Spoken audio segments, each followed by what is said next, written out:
Its appearance may be bright and welcoming, but its history is dark and shameful. This wall near 8 Mile in Wyoming was designed to keep people apart. It was built to separate the white from the black. But today, the concrete structure provides a backdrop for Burdett Rochelle's garden.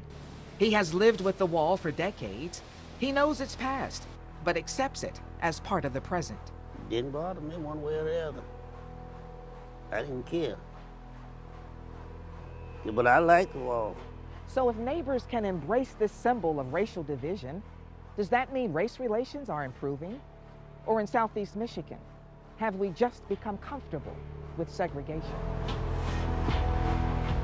Many Detroiters take for granted that there are white neighborhoods and there are black neighborhoods, and that those are natural, that that's just the way things always have been. Professor Thomas Sugrue has researched and written books on race in his hometown of Detroit. He calls the city a symbol of urban crisis.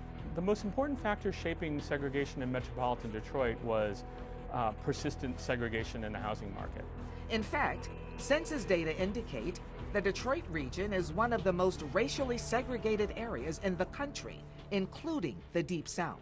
Most of the measures that we talk about were the African-American white segregation.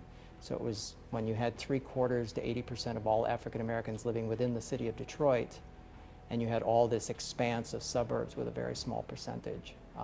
It made Detroit the most segregated. Why is Detroit more deeply divided than other industrial cities? The shells of huge manufacturing centers remind us of the once plentiful jobs of the 30s and 40s. Blacks and whites moved here in droves. Factory work was easy to find, but housing was not. When homes were available, our government agencies often kept African Americans out. Federal policy, beginning in the 1930s, it encouraged home ownership, but didn't make mortgages and loans available to African Americans. So blacks were forced to move to small sections of the city where they could rent rooms. The crowded 60 square block area, known as Paradise Valley, became home to thousands of blacks. Stores, other businesses, and clubs flourished. But much more housing was needed for black Detroiters. The Sojourner Truth Housing Project was built in 1942 near 7 Mile and Fenelon. Nearby white residents were enraged. They feared they would no longer be able to get loans for their property. When the first African Americans tried to move in, there was violence. As a result, the Housing Commission established a policy calling for the continuation of racial segregation in public housing. That brings us back to the wall. In the 20s and 30s, a few blacks who wanted to get away from Paradise Valley built wooden homes in this area. But a developer wanted to build nicer homes for white residents. The Federal Housing Administration would not give loans for racially mixed areas. So in 1940, up went the wall, nearly 6 feet high, 1 foot thick, and a half-mile long. It kept us divided throughout the 40s. But in 1950, Burdett Rochelle became one of the first blacks to buy a house on the west side of the wall. Even then, options were limited. No, you couldn't buy a house in the place you wanted to. Danger often met blacks who tried to buy in an all-white neighborhood. In Detroit, between World War II and the mid-1960s, there were more than 200 attacks on the first or second African Americans to move into formerly white neighborhoods. And all of those played a role in hardening the racial divisions that still persist in the metropolitan area. In the early 60s, P.T. Cochran and his wife Ruth were looking for a new home. He saw a house he liked here on Still Street. Real estate agents had steered him away from the all-white neighborhood, but this home was for sale by owner.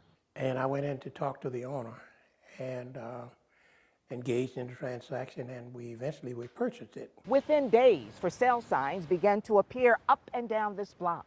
They began to move out when I moved there in '62. Cochran says he didn't take it personally.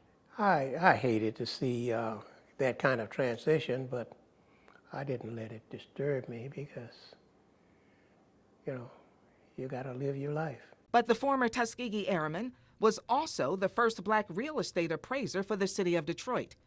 He knew white flight was costing him money. You have a move out, many move out and sell below the market because they want to get out, you know.